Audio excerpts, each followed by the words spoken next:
Welcome to this new idea. I'm your host, Conrad Meyers, here operating again from my mid-sized shelter rented in Vallejo, California. And this episode, I will be talking to Jesse Hewit, one of my favorite people in the whole world, dance performer, chef extraordinaire, and somebody I'm absolutely happy to be chatting with here from your studios, no, your residence in San Francisco, right? Yeah, ish. Here we go. Here we go. Shots fired.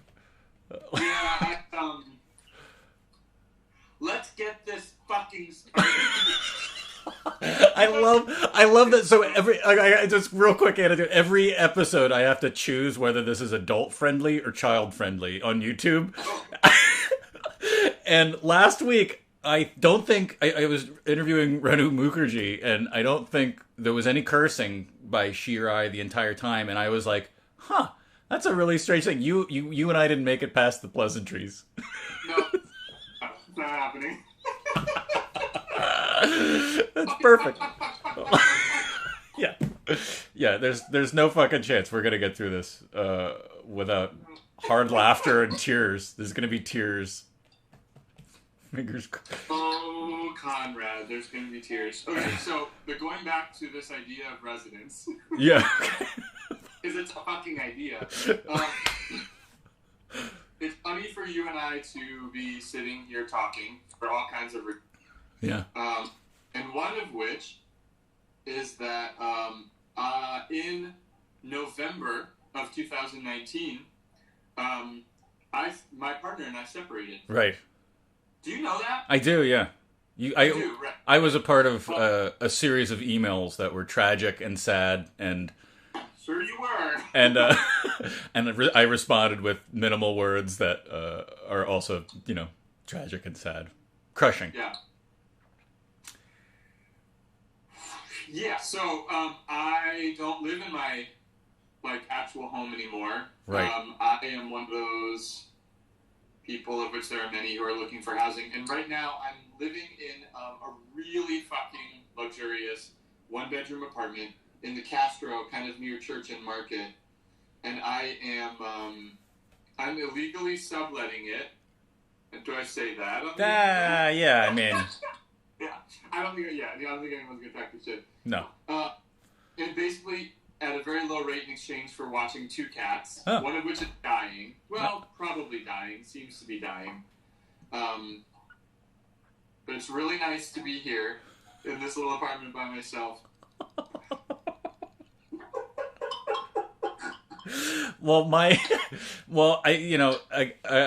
During the time that you were going through that, the job that I moved to Vallejo for dissolved, and so I worked at this wonderful, wonderful place that was a dream come true for about 4 months, and it was dissolving in the middle of November through the end of the year, and then our cat Paul died.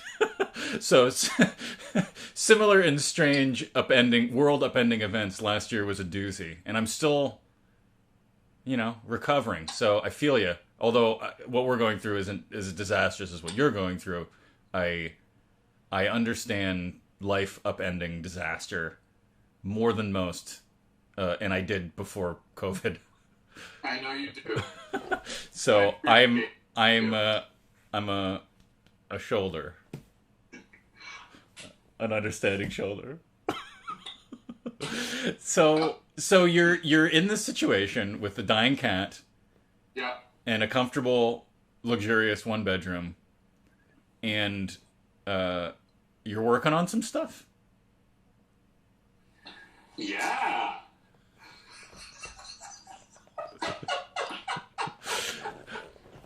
You're not working on some stuff. No, I know you enough to know that you're.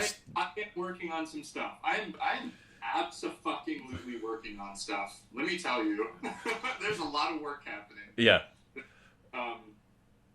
In our little pre-conversation email, you mentioned 3 projects outside of disaster projects. Right. that sound intriguing. But I'm sure they'll come up. But you mentioned a project with Soma Arts that Did I? With Soma Arts? Oh, I'm sorry, not Soma Arts. Just Soma Arts District. Soma District. With the I'm sorry. Can you describe that for me? Because now I'm like totally confused that whatever I say next is going to be wrong. Okay. Yes. No. Don't worry about it. So what I mentioned was that I'm doing some production work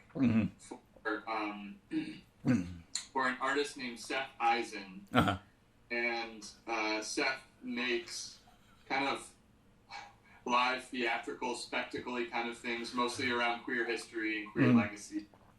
And he was slated to do this project called Out of Sight Soma, which is basically these walking tours where there's kind of live theater happening, and there's performers who are sort of channeling or portraying important and interesting people in queer history. And the actual, it's like a live event where people like literally gather and follow tour guides and see things and walk through Soma and go to all these different historical places. And he's trying to translate it. He is translating it into a virtual experience. Yeah. And the new world. I'm just helping him on the production side of things, but it's actually cute that you asked about this because the cast did a full read through of the piece last night, and there were two stories in the piece. It's a play, right? And there's stories that like I just loved, and I want to tell them to you. Okay. Really? Okay. Yeah. Yeah. You should. Did you say really? As if I might be kidding. Yeah, well, I mean, I'm excited about it. Are you sure? Yeah. There's short stories. Don't worry. Do you know? Wait, do you know what this new idea is? And you've seen me interview people before on a screen. Like it's everything's out the window the second everything starts, and there is no ending in sight. I have no goal. I'm just still embarrassed that I said Soma Arts instead of Soma History of Arts. Fucking ashamed of yourself. I want to go put my head in the toilet until you're done with your stories, and then I'll come back. Okay, two stories that were referenced in the script of this show that I really, really love. One is that there was a bathhouse fire in Soma that burned down a bathhouse. It was in the early 80s. And all of the local businesses, of course, like pointed to the fact that the faggots are from hell, and you know, that's what happened, and tra-la-la-la-la. And this was also early 80s, so we don't actually have an understanding yet of why AIDS is AIDS, and we don't know how to talk about it yet, right? And there's certainly no, like, helpful kind of queer-oriented harm reductionist information out there. So, bathhouse fire happens. And the Sisters of Perpetual Indulgence, who had already been formed and were already, like, kicking ass, they went and collected ashes from the bathhouse fire. They filled little used poppers bottles with the ashes from the fire.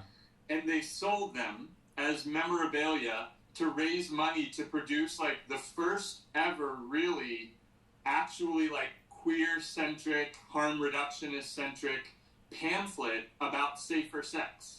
Whoa. How fucking amazing is that? That is incredible. I just think that's incredible. Wow. Yeah. And what year was this? Like just early? To be honest, I was like, I didn't have time to do like research, sure. But early 80s, so I want to say like 82, 83 is when it happened. We could look up when the actual bathhouse fire was, but we're not going to do that right now. Yeah. Viewers could. What's that? Any viewer that's logged in and with the internet could look that up. Yeah. But that's incredible. Story that I really love that I think is super fucking beautiful. So, have you heard of Mr. S. Leather? No. Mr. S. Leather is like the iconic like kink leather shop centered in the Castro in San Francisco. It's been there forever. It's been there since I believe the late 70s. And it was started by this British guy named Alan Selby, who is the original Mr. S. And if any queers encounter this conversation between you and I, they'll probably know what Mr. S leather is, so this will mean something to them. But you'll get the poetics of this too. You'll like it. Sure. So Alan Selby was kind of like the OG, like, daddy. Like, he basically kind of, like, made the whole iconic daddy image, like, what it was. Okay. And he operated in community very much as the daddy. He was, like, the original daddy. He had, like, many, many, many boys.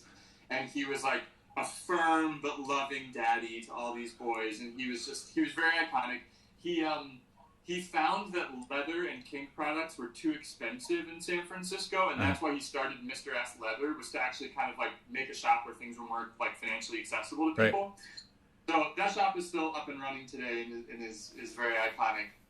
But also in the early 80s, when all of like the healthy young boys all got really sick, and the hospitals were filled with these like little horny 21-year-olds who were totally disoriented and no one knew what was going on and people were afraid to touch them because we didn't even know what was going on yet. Right.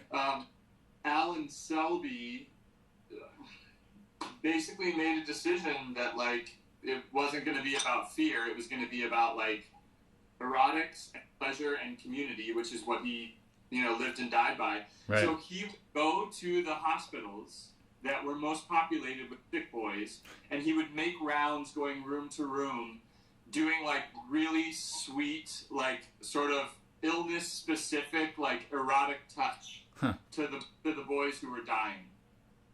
Wow. Which I think is so fucking incredible. Yeah. That's like okay. They're both stories of like re-injecting humanity into the worst case scenario. And reinjecting humanity into fear. Right. You know what I mean? Yeah. Oh, yeah. Right. Yeah. Which I really like. And then you had mentioned in your letter that, which I didn't, I guess I missed, that the stud's closing. Fuck. Yeah. When did that get announced? It got announced awkwardly and inaccurately last night. Through a couple different press avenues, and then the actual Stud Collective, like the actual people, right? Kind of made a bit more of an announcement about it today. Actually, Conrad, I think they literally had a press conference about it like 2 hours ago. Jesus.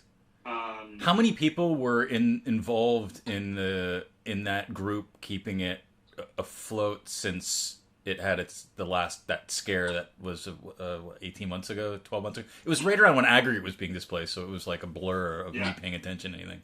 Yeah, I want to say roughly 15 people are like formed this Stud Collective, who are the co-owners and the ones who pushed it to be a legacy business, all of that, Fuck. Honestly, it's funny, when you and I first got on call today, before we went live, you asked how I was doing, like, I feel flippant saying this because a number of people who are part of the collective and who are just, like, literally closer to the stud than even I am. Yeah. I mean, they're grieving deeply right now. Yeah. Like, their community is grieving deeply right now. That's not what I'm doing, but fuck, I'm like feeling it, and I've been feeling it all day, and I feel weird. I felt really off all day. Yeah. I feel, I was up on my roof having coffee this morning, and I kind of like walked out to the roof, and I was kind of looking out over everything, over like San Francisco, and I just got a feeling of dread. I was like, this is not good. Yeah. This is not good. And I don't even mean COVID, I just mean like the priorities are very frightening. Yeah. I don't feel that we're taking care of our treasure, really, And to be honest, I probably felt that way for a long time, but there was something about the gut punch of the stud closure today, and I just, I don't know. I think it might be grief. I don't know. I feel like I have an empty hole in my stomach right now. Yeah. So similarly, I had a call yesterday with a arts organization from Oakland, who has been trying to do this. This is going to sound so fucking cynical and selfish and all the worst things, but I'm going to say it anyway. This group which I was really involved in, like 2013 to 2015, has been trying to do something with the city of Oakland. It's on and off for almost 15 years. Very, very similar projects. And all of a sudden, all of the players in the city and in the groups involved want this thing to happen, because they feel like everything's like they're in a panic about everybody leaving and property values like tanking, and it's like That's what. yeah. That's what. Yeah, and during my call with this person, I spent too much time shit talking why it wouldn't work, 8 years ago, and I don't know if I want to be involved or not, because again, it's like this terrible thing that's happening to all of our communities, like people like forward thinking progressive individuals. There's now a void in the class that should be supporting us, and all of us are going to end up either working for free or being eliminated, or the things that we were doing are going to be, I don't know. It was similar. I like, after the call, I got excited. And then the more I thought about it, the more I just thought, Jesus Christ, everything's going to get like there's going to be a vacuum, and everybody's going to get their hopes up again, and things are going to look like they have support, but in the end, it's just to get things back to where they were when nobody had support. Or yeah, right. It's confusing. It's not like whatever's coming isn't healthy for anybody, but it's definitely not healthy for people that are cultural workers. Yeah. And that makes me, it's similar. It's it makes me want to do nothing. It makes me want to not participate. It makes me want to not offer up any good ideas out of fear of them being run off with. I don't know if that's a similar feeling. It's like dread. That was not a good story. Do one's practice during all of this. Yeah. Because I mean, you said it makes you want to not do anything, for fear of someone running off with whatever, with your practice, with your creativity, with your productivity. Who knows? Yeah. Yeah.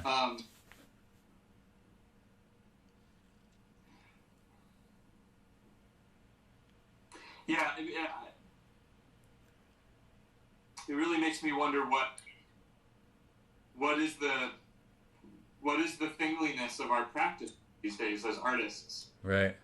It makes me think, like, my practice has been quite, like, invisible for a while now as an artist. You mean even myself? You mean because you were doing a lot more admin work and a lot more curation? Yeah, I mean, the thing is like, creativity is like, like art. Well, I don't know. Everyone's practice operates differently for them, but for me, like, my practice is like a plant. Like, it needs room to grow. It needs sunlight. It needs to not get fucked with too much. Right. And yeah, for a couple of years now, like, on the actual art making side, I have felt like there have been too many extraneous challenges. Right. Both, like, actual socioeconomic and then even just fucking theoretical and emotional things, like hurdles to kind of, like, get past to really inhabit the making, Huh. And it's so fucking interesting, Conrad, because, if you wake up, well, in my case, the more I wake up to myself, the more I'm like, I will always find those hurdles. I will always find the reasons not to make the work.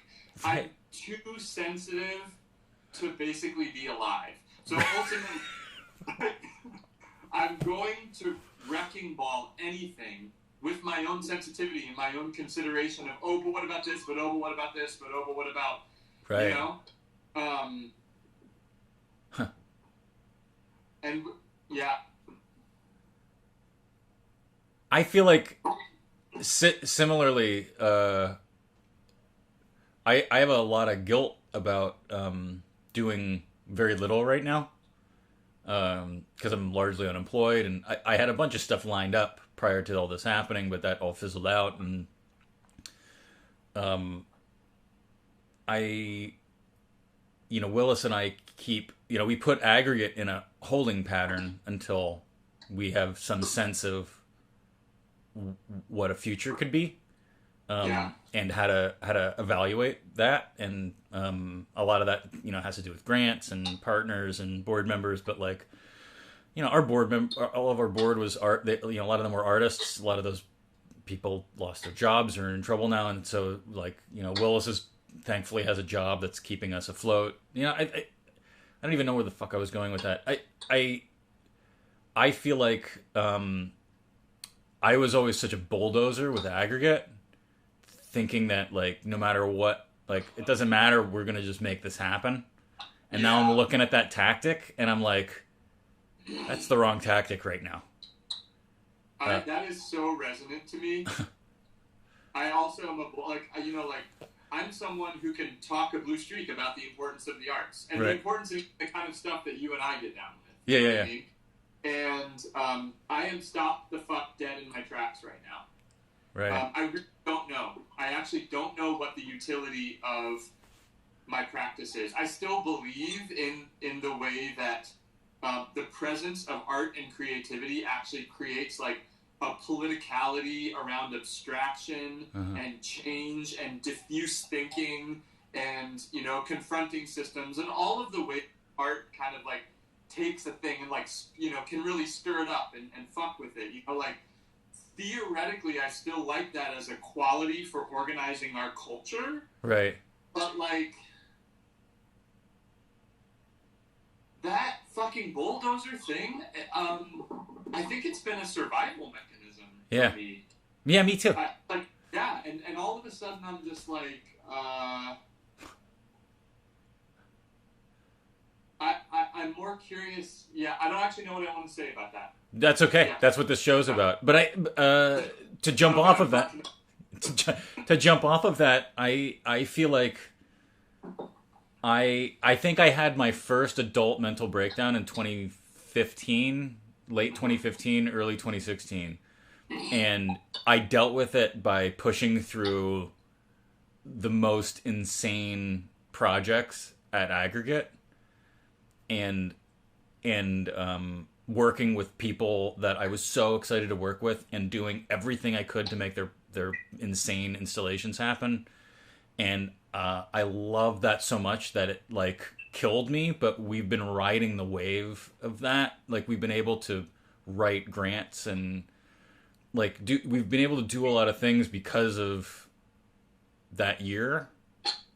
And I don't know how to get back to what that was without like horror and disaster and me falling apart and Willis,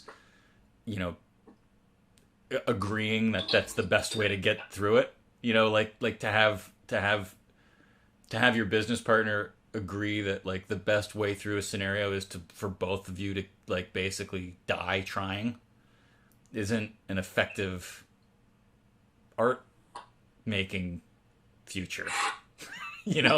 Like for you to like look at each other in the eyes and be like, well, let's just fight every day and we'll get through this. Like that's crazy.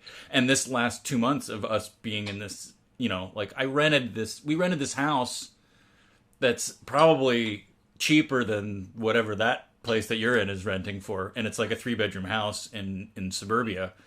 And if I was at 801 West Grand Avenue that we got displaced from last year, right now I would have lost my fucking mind. Like the fact that we're here and it's like there's nobody I know in this neighborhood. There's like grass. There's I don't know. I feel like there's an aspect to this reset that if I was at aggregate, if I was at 801, when this happened, I would have like kept programming going. I would have figured out a way to like I would have like those roll up doors would be open and we'd be showing like screenings to the street right now. Like things would have stayed active, things would have stayed together, and I would have been going insane. But I don't. It's so deep. But why? Like, how else would you possibly wound your way to where you are now? Thinking about these like fucking profound, critically important things that you need to be thinking about as a person in your life right now. Yeah. And to think if this was, like if you were still at 801 West Grand, I don't know. It's all very humbling. It's all very, very, very humbling. Yeah, and I don't feel good about it. I don't feel good about it. I feel maybe I can't assess effectively if I would feel better about it in that situation where we're active, we're making news, people are participating, versus this situation where I'm like doing nothing other than like catching up on reading and silence and this show. Huh? That's doing things. It is, but the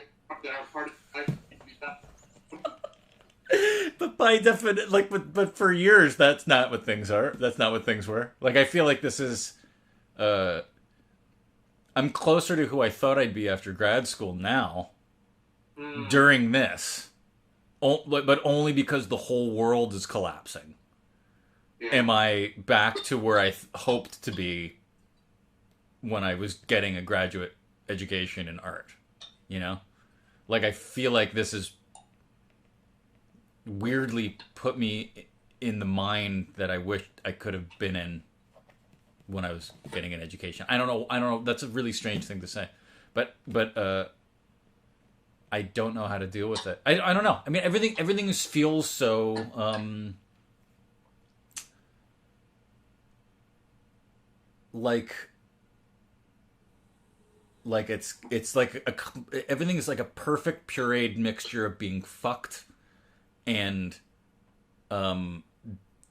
being the way it should be, but then also having no future. Does that make any sense? That's like, I don't know how. All fucking sense in the world. It does. Right? Here's the deal. The only way that we comprehend and understand futures is by systems that we have already figured out according to us. That is how we think about the future. Right. We have the conceptual capacity to think about a future that we've never considered before because we have no experience with those considerate. You know what I mean? So yeah. I don't know. Earlier when you were just, and by earlier I mean like 20 seconds ago when you were talking, you said you don't know how to deal, and I wanted to, part of me wants to be like, well then don't, because you actually don't need to deal. It's happening whether you deal with it or not. Right. You know what I mean? And then the other thing is so many of the people in my circle, we're always talking about what we're doing or not doing right now. There's this obsession with doing. Yeah. And everyone's path is different right now. I have friends who have launched into an incredible amount of productivity busyness right now as a result of all. I have ones whose jobs have only gotten more complicated because of everything becoming digital. And then there's there's lots of other subcategories here, but I'll say that the third category is people who are in a bit of my situation, slightly yours, which is that like the entire experience of time and doing is totally new. It is unlike anything I've ever experienced before. Right. And one of the things that I've been tracking or tracing, okay, I'm going to back up a tiny bit. The way that I got to tracking or tracing this is that during the first couple weeks being in quarantine, my biggest, hardest check every single day was to not fucking beat myself up and hate myself for not doing enough. Right. Every single day. It was like just muscling my way to like 7 or 8 p.m. Just like trying not to fucking condemn myself for what I wasn't doing. I mean, like, my biggest job was not beating myself to a pulp. You know what I mean? And you can really only sustain that for so long, and then I kind of got a little more hip to the whole situation and was like, hey, what if the stillness, Yeah. the like nothingness, the vacuousness, the curiosity, the spinning out about minute things. What if all of that is an action and a doing and a labor that we just have never said is a labor and is a doing or is a work? Right. I mean, like, it's happening.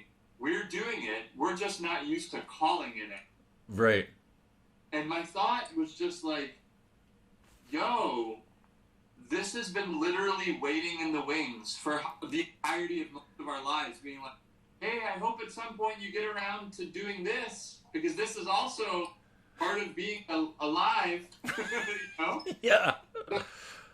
When I get down on myself, which I'm having one of those days today, and I just track all the things I didn't do and the ways I procrastinated or the ways I wasn't present or the things I didn't do for my body, I'm like, well, whatever it is that filled the time today, that was actually something that happened, that I did. Right. Even if it's weird and imperceptible and quiet. Fuck it, we're artists. We're supposed to pay attention to the weird, imperceptible, quiet thing. You know what I mean? So, like, why don't we give ourselves a goddamn break and put our money where our mouth is and, like, allow our own construction of our days to be abstract or be conceptual or to be tiny or too slow. Like, we love shit like that. We have called that beautiful time and time again. But then when it comes to assessing our own fucking lives, we're like, no, you need to do more. It needs to be flashier. It needs to be more muscular. You know? Right. Christ. Right. Yeah. It's the history. Right? Yeah. Right. Like what you said about assessing the future, and then how you wrap that up about like using it to analyze history and comparing yourself to history is so complex. And like the idea that we're whatever rut or the opposite of whatever bounding success we were having by constantly working needed this, maybe not to sound too accepting of the national and worldwide horrors that this thing represents, but like the fact that like nobody was ever going to do it, and it turned out to be COVID, was going to be like, sit the fuck down for a month right now, just sit down, read a goddamn book for the first time in a couple of years, and then read another one. And that wasn't going to happen. That wasn't in the cards. It's astounding how deluded I feel like I got about what it was that I was after, and how important I thought the things that I was doing to accomplish that were. And then isn't it so fucking humbling?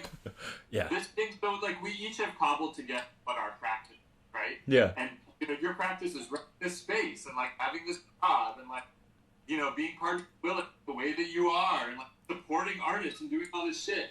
And now all of a sudden, like, actually, like, really, what's your practice? Not all the things that you thought you were supposed to do to cobble together practice. Right. But, like, what are the things that you do naturally when you open your eyes, when you take a breath? Like, what are, like, tapping into, like, natural inclinations? And I hate the word natural. I know it's totally useless, but, like, yeah, I've been so fucking humbled by taking apart this idea of what my practice is. I mean, it's almost like a social media persona. My practice point. It's just a bunch of blips, flops, and like little like things in quotes and like ways that people have decided that I am, or things people have decided that I do well. Right. And all of a sudden, many years later, I wake up and like, oh, suddenly that's my practice. No, wait, Yeah, regaining control of that is pretty timely. Yeah. Is that the right word? Yeah, it's been really fucking rad. I'm connected to my cooking practice so much more now. Yeah. My activity and like my sense to be productive or legible artist is like beautifully, lovingly buried in the ground right now. Like, I'm good. I'm fucking good. Like, I love my creative practice again. Like, I'm yeah, I don't know. It's really something. It's just really something. But terrible. I mean, it's not. You know, it's not. I don't know why. I don't know exactly what the cocktail is, circumstances, but on on a personal kind of mental health level, and kind of like the way that mental health is connected to sort of your social sphere and your relationships, I'm having fucking astounding revelations like constantly. And by that I just mean like I think I'm clearing some shit out and getting to kind of stare myself down in some really big ways in terms of how I wreaked havoc on some of my relationships, or like some weird social tendencies that I have that I seem to not be able to stop doing, that I'd really like to stop doing. For whatever reason, the quality of time and space right now that I'm in, for better or for worse, is it is putting that shit right up in front of my face. I don't know why. I don't know why it's now time for me to confront some of my worst habits. Right. But I am confronting them, and I report this back to say, like, this has been very positive. This rocked. I knocked off I have totally been emotional. Wow. Yeah. Anyway, it's been really good. I really think that I'm dealing with myself a little more clearly than I have in a while. You say healthily? Clearly. Clearly. Yeah. Sorry. Healthfully, probably, but I said clearly, yeah. Yeah, it was clipping a little bit there more than it was earlier. Yeah, man, I feel like that too. I've run 4 miles a day for like 3 weeks straight, and I've not done that ever in my whole life. Like I've never been this able to take time. You know, I think you know, a year ago maybe I was averaging 6 hours of sleep a night, and now I'm averaging probably something closer to 10. Like it's the strangest thing in the world, right?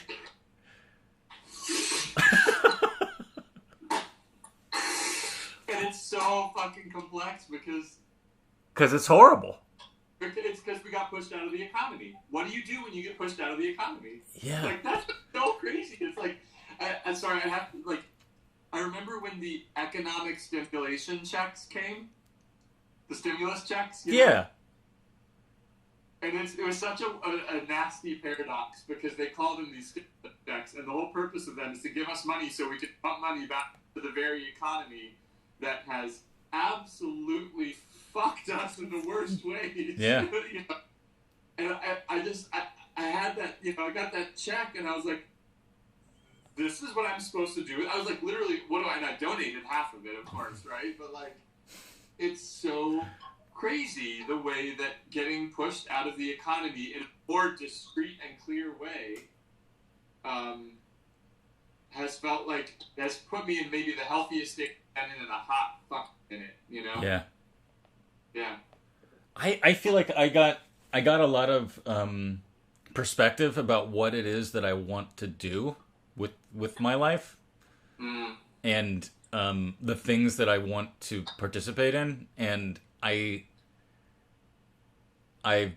been getting really excited about how do I find my way down that path of just doing what I found out through aggregate and through subsequent employment. Like, what are the things that I really actually enjoy? You know, like about arts administration and, you know, directing aggregate to the extent that I was directing it and or am directing it, and like what are those things that really excite me about that? And it's kind of astounding where I ended up, and I still kind of don't fully understand if what I'm thinking is really the way forward. But I'm excited about something again. Like, I'm excited about figuring out what I need to learn to get to be a part of the situation differently, you know. And I think this. I think inventing this new idea was part of that. Like it was the first step of like realizing like the thing that I love about being around artists is listening to somebody talk about something that blows my mind in a way that isn't like about magic. You know, like something that's like to have somebody blow my mind with like earth and observation, you know. It's like this, it's the same as like, you know, like reading a science book to me, you know, or reading like a history of language book, or, you know, some like there's something about communicating with an artist with an active focus that's healthy. Like a healthy active focus that's similar to reading about the history of how something came about. Like it's like that you're witnessing the power of the human brain. Yeah. And I don't know. I don't know if you get excited about reading about creativity or reading about the history of creativity, but I kind of do. And there's just something that, like, I love when somebody can't speak. Like when something's so fresh in their brain that they can't find the words for it. It's awesome. It's just awesome. I do too. Yeah, I do too. You know, and hearing you say the stuff you just said, I'm relating in the ways that I am, and I'm thinking, yes, this is actually you reconnecting to your practice. When you talk about tearing down all the shit, and focusing on the thing that you've just automatically, totally, purely, your whole body just said yes to it, right? Right. That's your practice. So it's like you're focusing on your practice. The other thing that you said about when an artist like can't speak, it made me think about, I was thinking today about teaching, because I'm doing these legacy conversations with a friend of mine who's also an elder artist, mentor of mine. And I've been thinking about teaching and about patriarchy. And it's, for whatever reason, it ties into what you were saying. And I really feel like my sort of theory of the day is that it's very important that we do not understand things that we try to teach. Because, like, teaching is the cultivation of creativity and new questions, or should be in its best form, right? Yes. And someone gets this very, like, patriarchal idea that they now understand something enough to teach it. I feel like too often it's because it's finally become fixed in their inquiry about it, right? And for whatever reason today, I just had this aha that, like, people should never teach things that they think they really know about. Right. That's not going to create anything interesting. You know what I mean? Yeah. Yeah. I've been reading about management largely, and there's some good stuff out there as to equal to the terrible stuff that's imaginably out there.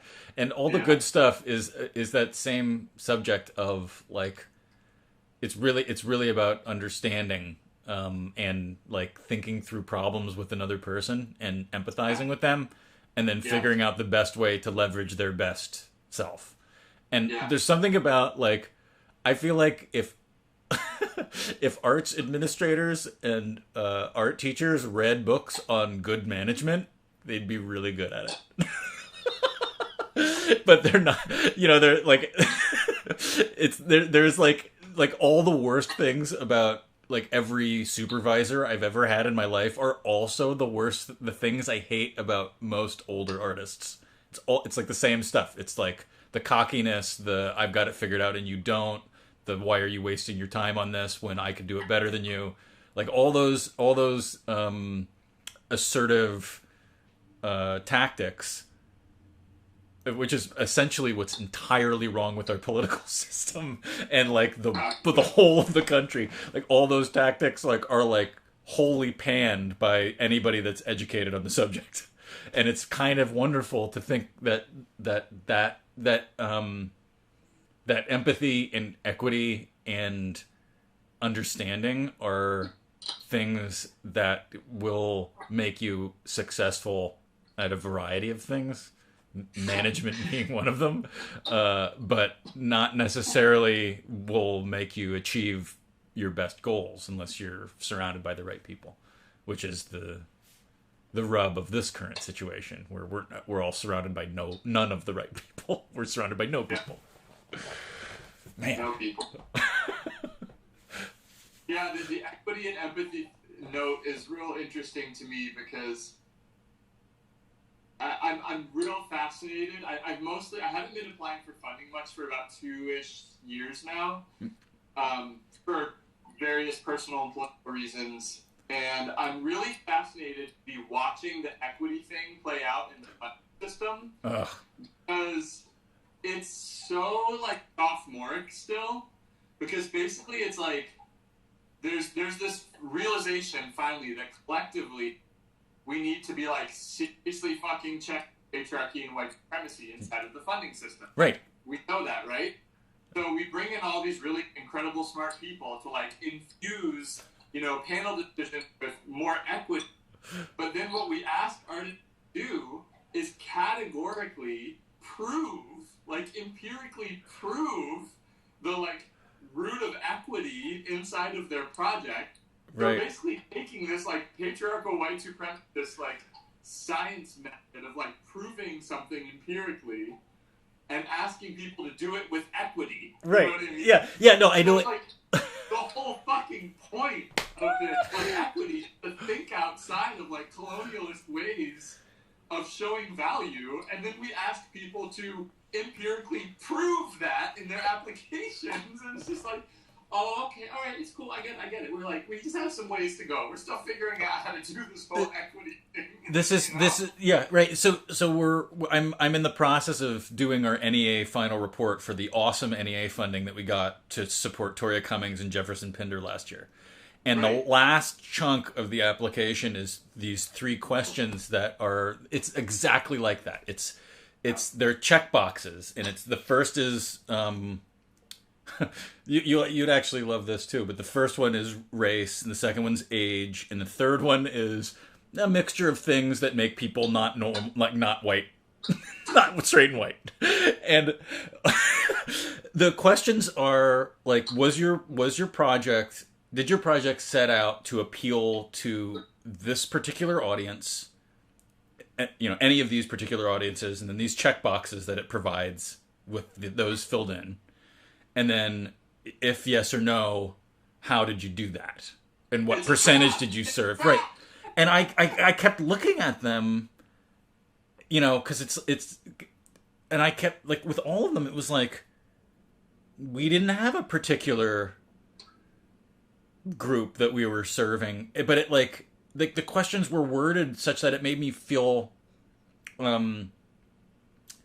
they were put together poorly, because Aggregate exists specifically to try to identify artists that aren't having their voices raised loud enough, and then bringing those to people that can't see art for free.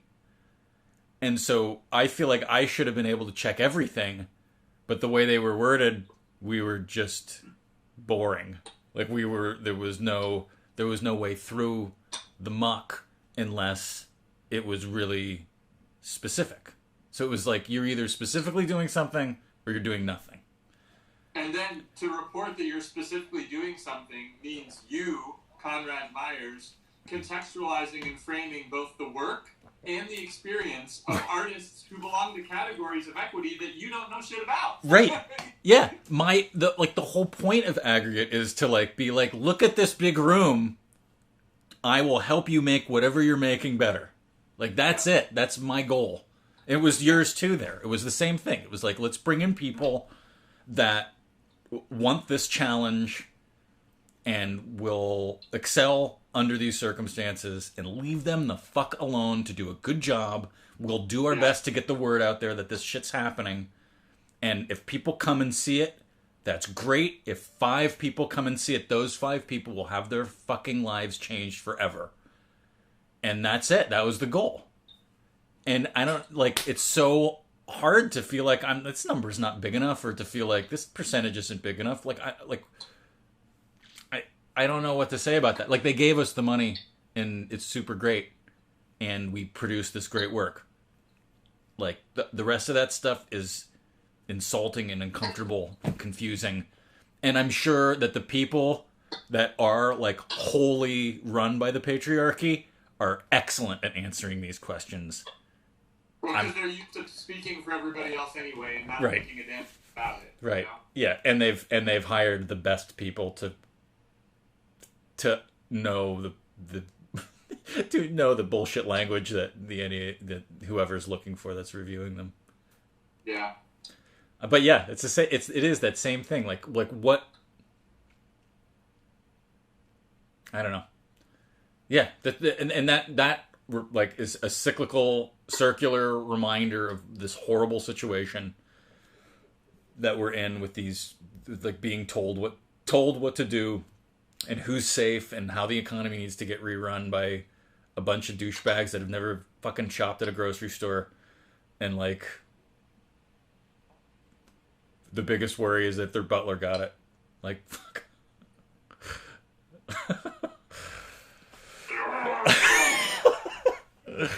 All right, I'm gonna read this quote. So I prepped you earlier. I have not quoted from this book yet in this series, but when you sent me that great email this morning with all these topics that you're digging through, I thought I needed something that was both further away from what you were thinking and also maybe a hair closer than the stuff that I'm normally addressing. And so this is. Curious.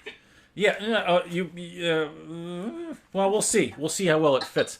Now, like, I love choosing these because I usually choose these like a couple hours before the talk, and then sometimes I read them, and the person on the computer side is like, "Oh, that's a nice quote. It doesn't apply to anything we talked about." And sometimes it turned out to be the perfect quote. So I kind of don't remember the quote, but it's from "Structure of Scientific Revolutions" by Thomas Kuhn.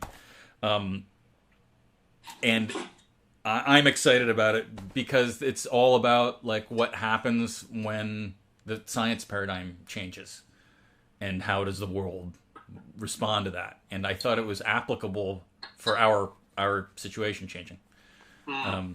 So maybe it is, maybe it isn't. Okay.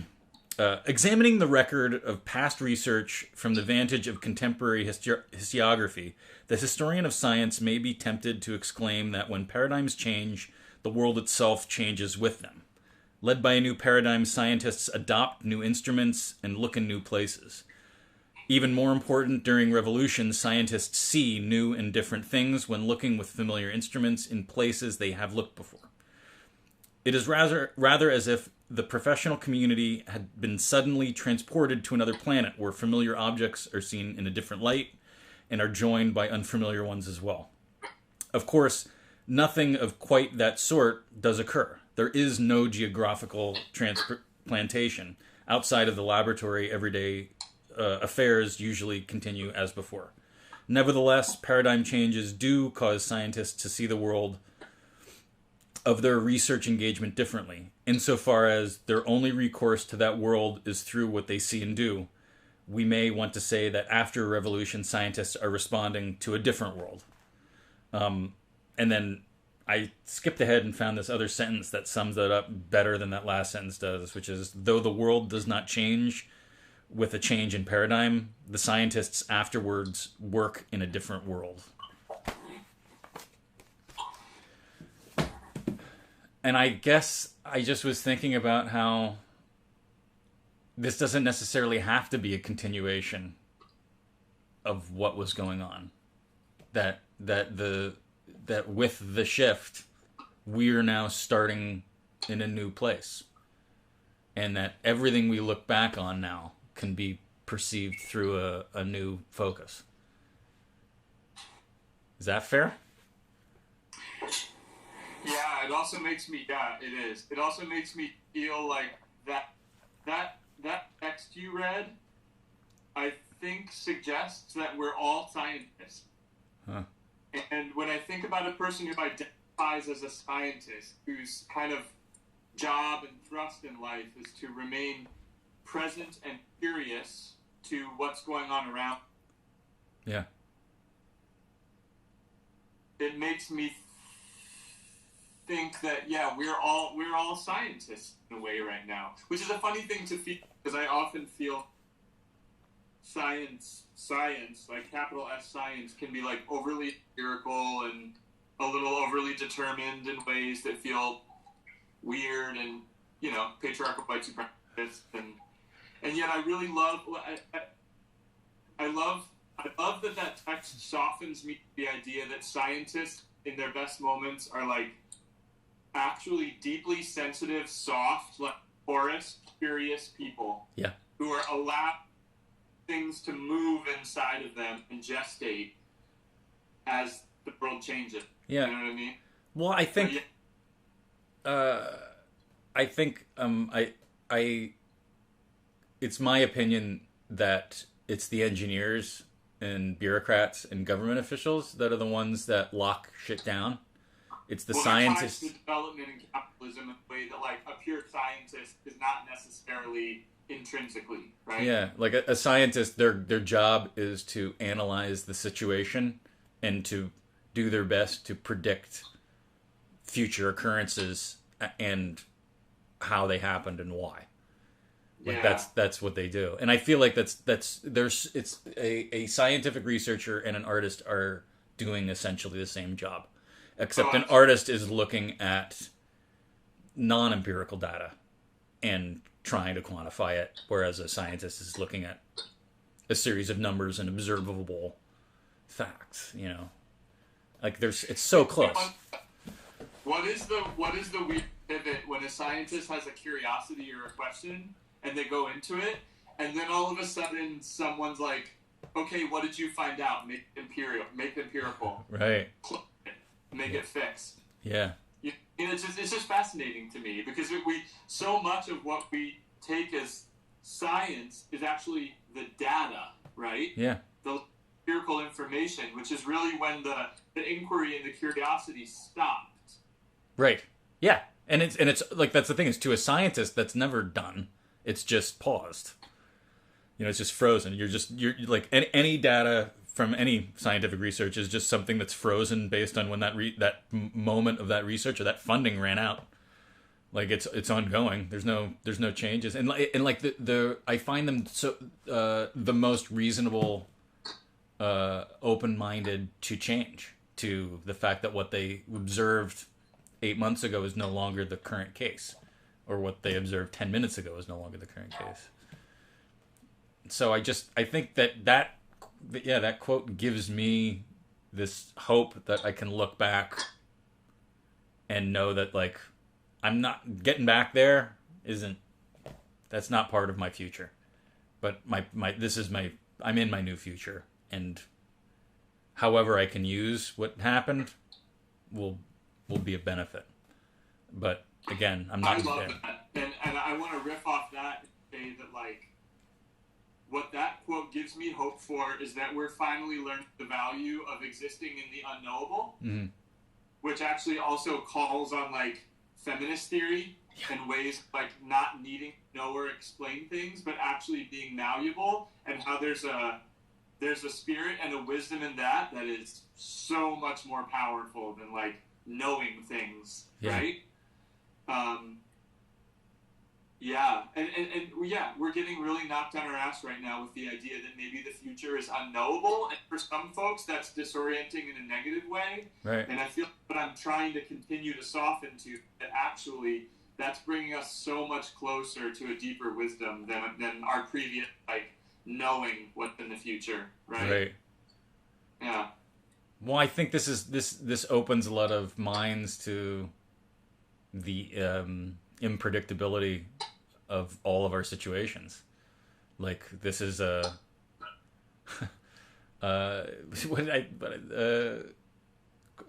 did I call the last episode a crisis of so talking to Renu, we talked about crisis of imagination and how, like, a lot of this was unimaginable to people, except for the people that did research and prediction and knew that this was inevitable to the world.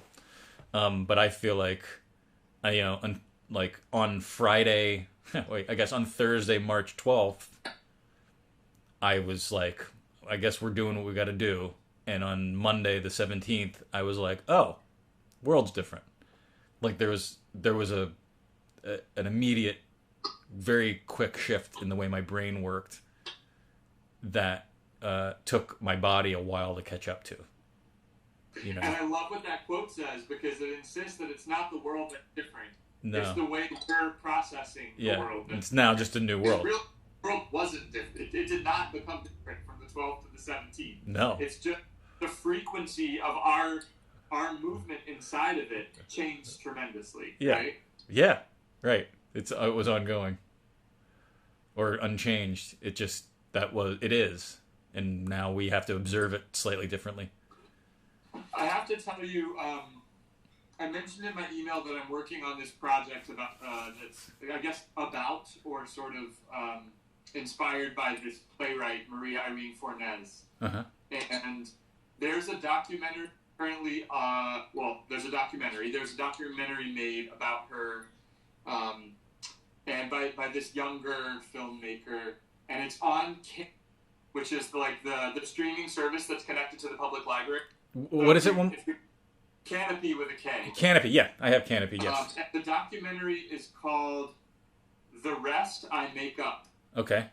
And that sentence being like, the precursor to that sentence being like, if I don't know the answer, or if I've forgotten where the story's going, the rest I make up. Uh-huh. And the documentary follows Irene, so she goes by Irene, follows her kind of in the last maybe 2 to 4 years of her life as she deteriorates from Alzheimer's. And she's this like iconic, very unique, interesting both artist and community figure in the like Judson era, like Lower East Side kind of playwriting group that was basically an all boys club. And she's this like wildly abstract, incredible communicator, you know, English as her second language, totally queer. She's like her big like love affair in life was the Susan Sontag. And when she develops Alzheimer's, she does this thing that, it's going to be emotional, that I feel like we all need to look at right now. Right. When she develops Alzheimer's and she begins to notice these memories and things slipping from her brain and slipping from her, like, canvas of understanding her life, she somehow has the spiritual wisdom to not get hung up on holding on to these things as fixed. Huh. And she plays this, like, kind of sort of grief-stricken, but sort of actually creativity-driven game of actually letting things go and coming up with these really fun new versions of stories that she can't remember. Huh. It's like her creative practice intertwined with her loss of memory. Whoa. And somehow I feel like through her queerness and her feminism understood that understanding the past in a fixed way is actually not where it's at. Huh. And that memory is always fallible. It's full of lies, and holes, and weird foggy spots. I mean, history is full of lies and weird foggy spots. And so she developed this bizarre creativity in the later stages of her Alzheimer's where she just kind of like let things go and made up the rest of what she couldn't remember. And the movie is excellent, and just her the way she does memory and archive and abstraction is so fucking incredible. Wow. Yeah. Anyway, it made me think, the whole like the past, the present, and the future thing, I feel very emotionally guided by her right now. So huh. I feel like this show keeps coming back to this same subject of time. This whatever this was, a downshift, whatever you want to call what we're working through, affected everybody's perception of time very dramatically, and a lot of people talk about it. How things have become a lot less predictable, how clocks are unreliable, how long it used to take to do things has become unreliable.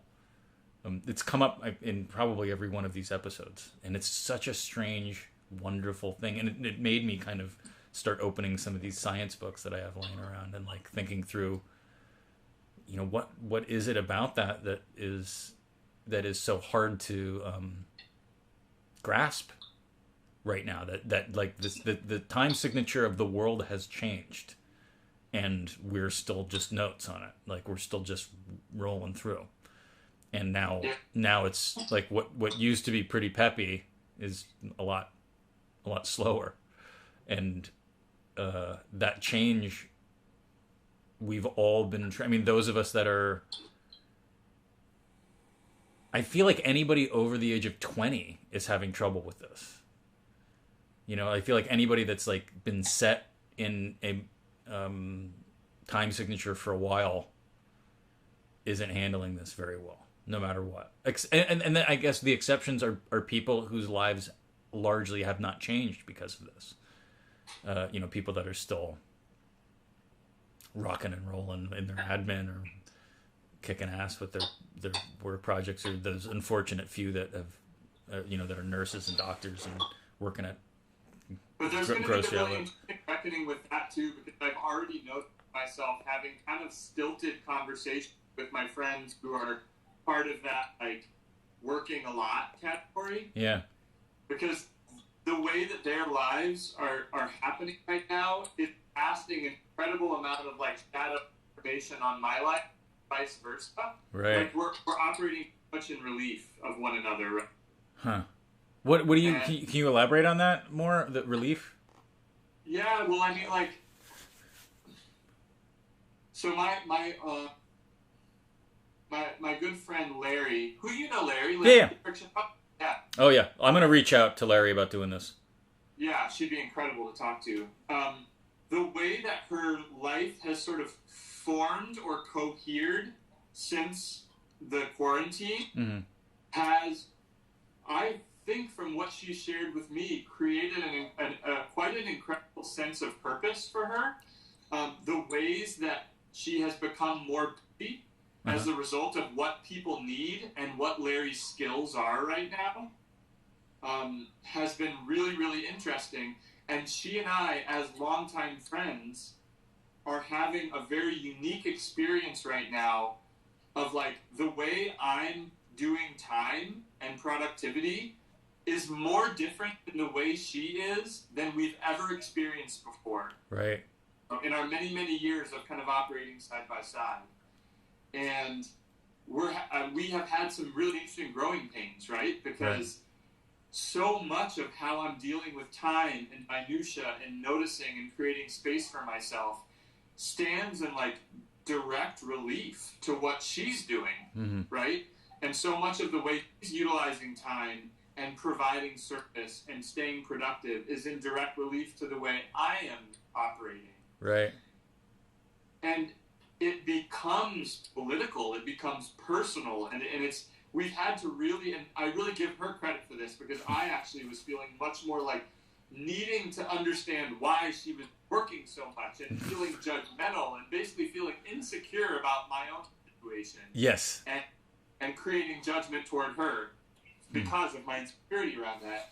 And she kind of came back at me with a very useful and important thing, which was like, now is the time for us to actually get curious about each other and accept the different ways that we are operating. Yeah. Like, now's the time to do that more than ever. You know what I mean? Because we could be very, like, I think a lot of us could find ourselves very antagonized by the other right now. Because our situations are so specific, and we're quite isolated in our situations for the most part, right? Yeah. So I know I'm like constantly trying to like feel good about the way that my days are unfolding, you know? And then when I hear about Larry's day, it makes it, I have to really like, I have to create boundaries, because I can easily judge myself or judge her for the ways our days are different. Right. Oh, now I'm getting into my psychobabble shit. This has been another one of my like personal revelation moments, is that like, I do this with people that I love. If I don't understand why they're doing something a certain way, I develop this judgmental concern for why they're doing things a certain way. Right. Instead, like, that's them, this is me, I'm only responsible for myself. You know? Right. Yeah, it's funny that I feel like many people that I've considered the absolute hardest working people that I've ever met right now are stuck going through what you and I have been discussing, or like, what was I doing that for? Like that are like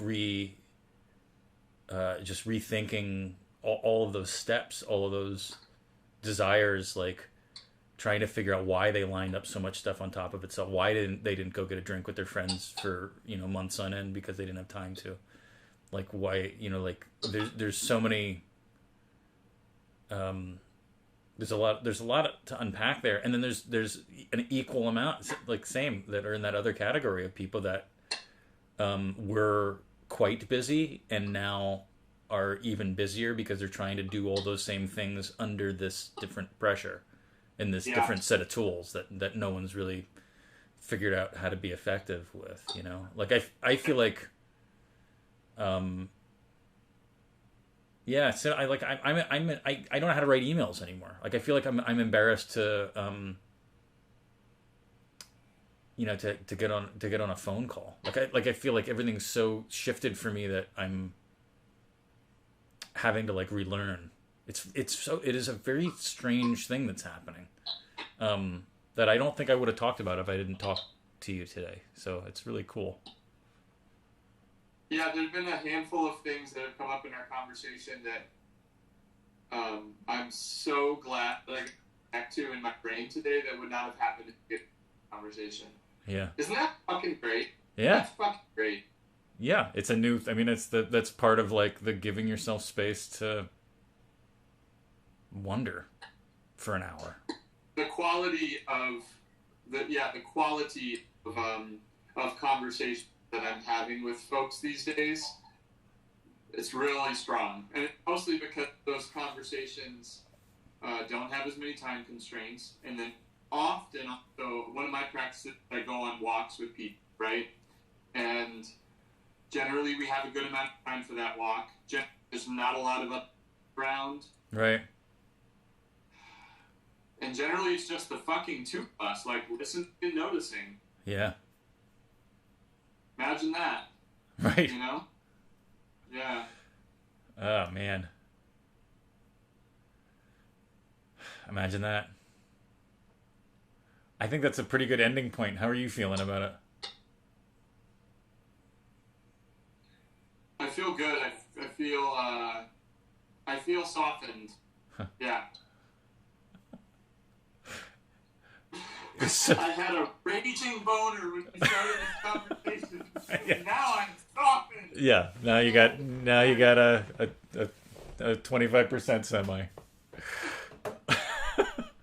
I feel a little bit more like I'll be honest. I'm generally trying to like bottom out the whole situation like as much as I can. I'm trying to be the bottom here, right? Like, yeah. I'm trying to receive. I'm trying to listen. I'm trying to like take it in. Yeah.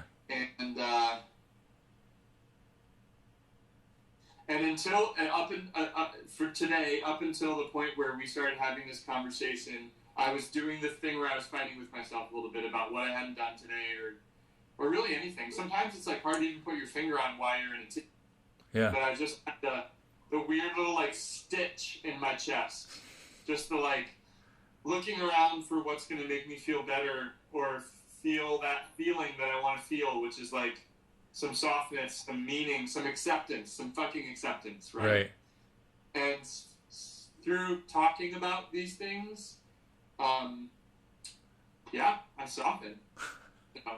For a minute. Yeah. You'll wake up like a turtle. Yeah, you're soft for a minute.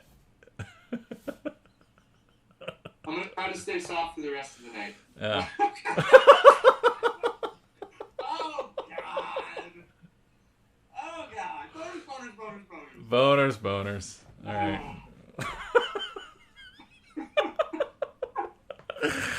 Oh, man. This has been amazing. Let's talk more soon. Oh, shit. Did you just cut off? I lost your video. No, I didn't. Hold on. It's that my. Am I back? Your audio's here. Oh, there you are. You know, my phone got low on batteries, so it started to try to give up. Oh, well, Yeah. the timing was right anyway. Okay, good. Thank you so much for this. It was a blast. I really, really appreciate it. And I will talk to you soon, I hope. Me too. Yeah. Thanks, Jesse. Oh, man. Well, thank you for joining me on this new idea and hanging out with me and my guest, Jesse Hewit, talking about all the new and exciting and tragic changes that we're all dealing with in this new world. I don't have an episode scheduled for next week. I'm going to take the week off, I think. But the first week of June, it looks like I will be talking to artist Christy Chan and another yet unnamed guest. So thanks again for joining me on this new idea.